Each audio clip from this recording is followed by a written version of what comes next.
作為德國最高最大嘅教堂呢，科隆大教堂同時亦都係德國最多人去嘅景點之一喎。由13世紀建到19世紀，總共用咗600幾年先完成嘅科隆大教堂。如果你以為我今日帶你哋入去睇下佢有幾 grand 嘅話呢，咁你就錯啦。帶得你嚟睇教堂嘅係冇咁簡單啦，因為呢度有個秘密。去科隆大教堂，咁去邊度呢？就係睇下佢嘅地底樓下嘅停車場啦。停車場有乜好睇呢？呢個停車場就犀利咯，因為佢唔係一般嘅停車場。你冇睇錯，呢度係一個停車場，但係你亦都冇睇錯，呢度同時亦都係古羅馬帝國時期嘅遺跡。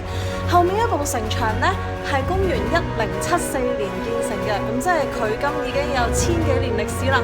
點解喺個停車場度會有羅馬遺跡呢？咁就真係要問下科隆人啦。科隆曾經係羅馬帝國嘅殖民地啦，咁所以呢，而家城市嘅地底仲有好多羅馬嘅遺跡嘅。喺建築嘅時候呢，科隆人發現地底咁多羅馬遺跡咧，咁其實佢哋搬都費事搬啦。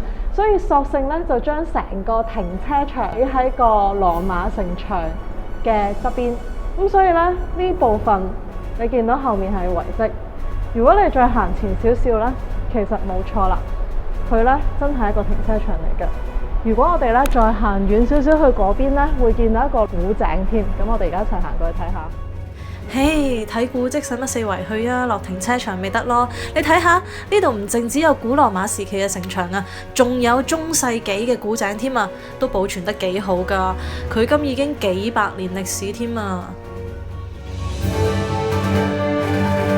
呢張地圖呢，其實已經講到俾你聽啦。上面呢個位呢，就係科隆大教堂啦，下面紅色嘅部分全部呢，都係古羅馬嘅遺跡嚟噶。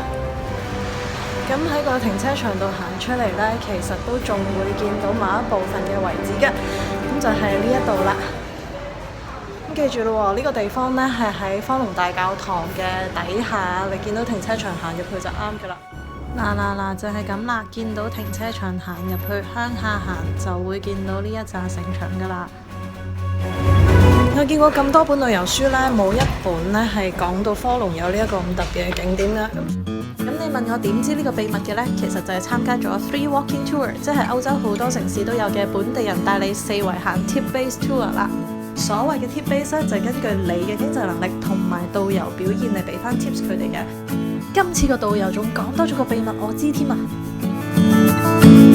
個教堂呢，係有門牌號碼㗎，4號。如果呢你要寄信俾神嘅話呢，就可以寄嚟呢度啦。其實都幾好啊，行下停車場有遺跡睇，又唔使俾入場費喎，又唔使日曬雨淋咁。又會將相關嘅連結擺埋喺呢條片下面，如果你有興趣嘅話，就 click 入去睇啲資料啦。如果有機會去旅行呢，試下揾下當地嘅 free walking tour 啊，尤其是喺歐洲啊，非常之值得去㗎。好啦，今日就講到嚟呢度，拜拜。